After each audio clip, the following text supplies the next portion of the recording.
बामिंग का यूथ को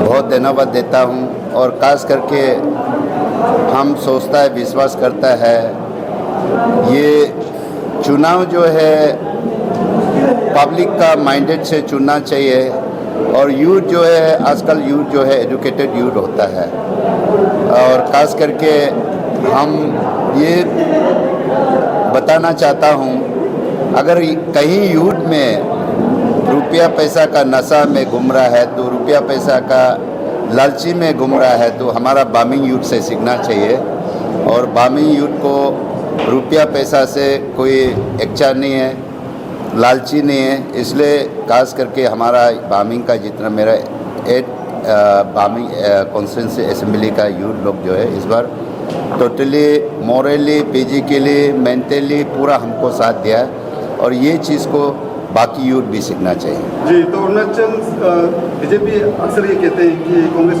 मुक्त ये जो अरुणाचल प्रदेश कहीं ना कहीं अगर आप नहीं तो आज खत्म ही हो जाता, क्या कहेंगे सर? नहीं, बीजेपी का देखिए, बीजेपी का सिर्फ लोगों का ऊपर में अरुणाचल मुक्त कांग्रेस जो है ये लोग काम ऐसे कर लो कि कांग्रेस को यहाँ से हटाना है।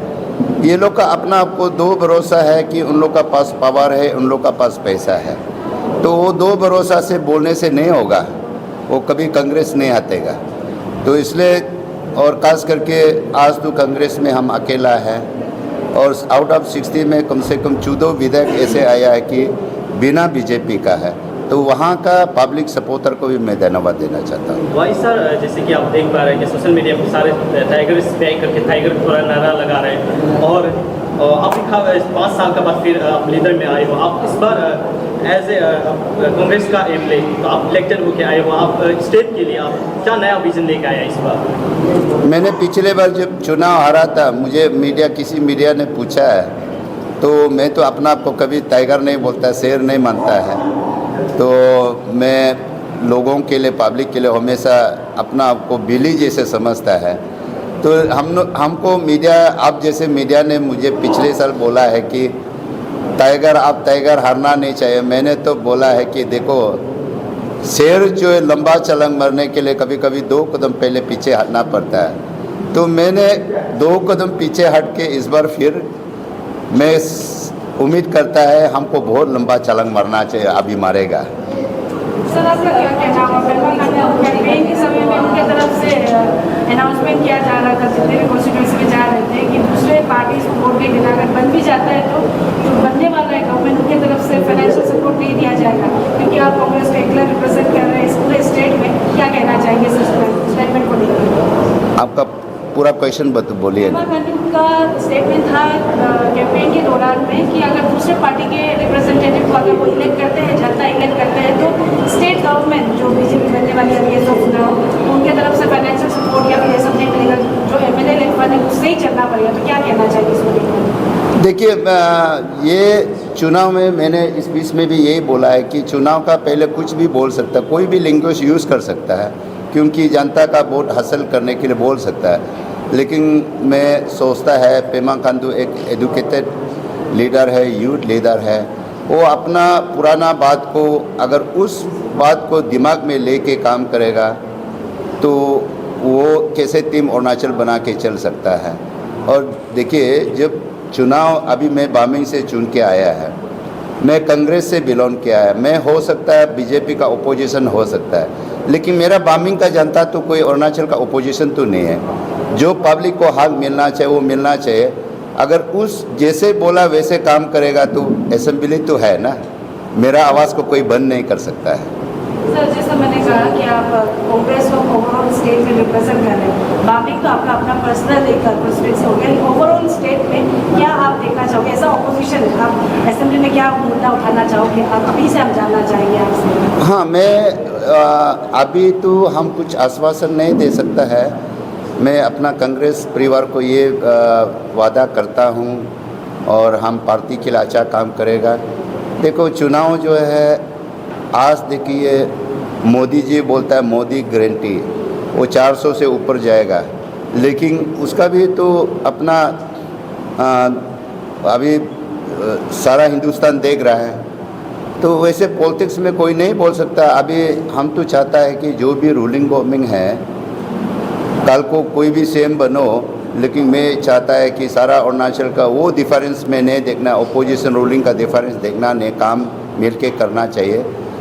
और मैं सोचता है सबसे पहले मैंने घर वापस ही आया है, और जब से मैं कांग्रेस में आया, कांग्रेस के लिए काम किया, कोशिश किया। हमारा कांग्रेस पार्टी का लीडर लोग वीकनेस है, हमने जितना सका कोशिश सपोर्ट किया। इस बार भी जितना कैंडिडेट लोगों को हमने थोड़ा जो भी सका मदद किया है, लेकिन हमको मेरा ऊपर में पूरा भारी वो हो गया।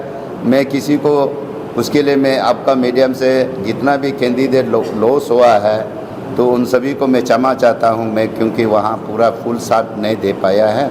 और इतना तक हम पार्टी को विश्वास दिलाता है कि हम लोग 2029 को हम सोचता है कि हम लोग ही मेजोरिटी में आना चाहिए, 1 से 2, 2 से 3। तो हाँ बोलिए। How do you retrospect the poor performance of Congress party in your state? Out of 19, sir, एक ही विजेता क्यों हुआ? ओके, एंड फर्स्ट आपको मैंने ये कंग्रेचुलेसन देना चाहता है कि आपका मणिपुर से 2 तो कम से कम हमारा लोकसभा में जीता है, तो आपको हम कंग्रेचुलेसन देना चाहता है। क्योंकि यहाँ वही है, हमारा प्रदेश में जनता का इतना अवेयरनेस नहीं है। और आप खास करके नॉर्थ ईस्ट में देखिए है, असम को छोड़ के जितना भी ये है तो कांग्रेस को सपोर्ट किया है। लेकिन अरुणाचल में पता है लोग, लेकिन यहाँ पैसा का कारण से बीजेपी ने 5 साल में, मैंने इसलिए बोला है, ये बीजेपी सरकार, अरुणाचल का बीजेपी गवर्नमेंट जो है, हमारा जनता को पैसा तो दिया जरूर, लेकिन प्यार तो दिया नहीं है, कोई काम तो किया नहीं है। इलेक्शन में पैसा दिया है, लोगों का वोट हासिल किया है, मेजोरिटी लाया, उसको हम एक्सेप्ट करना पड़ेगा। Sir, I have one more question. ये था कि जैसे आप हम से बात करते हैं रॉयल्टी का बात, इस बार के इलेक्शन में भी हम लोग जो रॉयल्टी टेस्ट हुआ जैसा हुआ है कांग्रेस के साथ, स्पेशली काफ़ी सारे सीनियर लीडर्स ने कांग्रेस पार्टी छोड़कर बीजेपी यूनियन को दूर चल रहा है। तो अभी इस वक्त आप as a non Congress MLA आप तो what can the people of Arunachal, what can the party expect from you, कि आपका लॉयल्टी कैसा रहेगा पार्टी? मैं लॉयल्टी के लिए मैं इसलिए मैंने बोला अभी हम कुछ भी वादा नहीं कर सकता। मैं कोशिश करेगा अपना लॉयल्टी को आगे बढ़ाने के लिए, और मेरा लीडरशिप में कांग्रेस पार्टी को और आगे बढ़ाने में वो हम कोशिश करेगा। और अरुणाचल का लोग लॉयल्टी को जानना जरूरी है। जैसे आपका ये पब्लिक फ्रंट में मैं बोलना तो नहीं चाहता, फिर भी बोलना भी जरूरी होता है। हमारा वेस्टर्न ईस्टर्न पार्ट का जो लोकसभा कैंडिडेट घोसीराम सिरम काफ़ी जेंटलमैन है, लॉयल्टी है, एडुकेटेड है, तो गाँव सब का तो बारे में आपको सब पता है। तो हमारा लोग लॉयल्टी को देखता नहीं है, इसमें प्रॉब्लम है। हम लीडर लॉयल्टी होने से भी क्या होगा, पब्लिक ये उस लॉयल्टी को समझता नहीं है। Sir, I have one more question.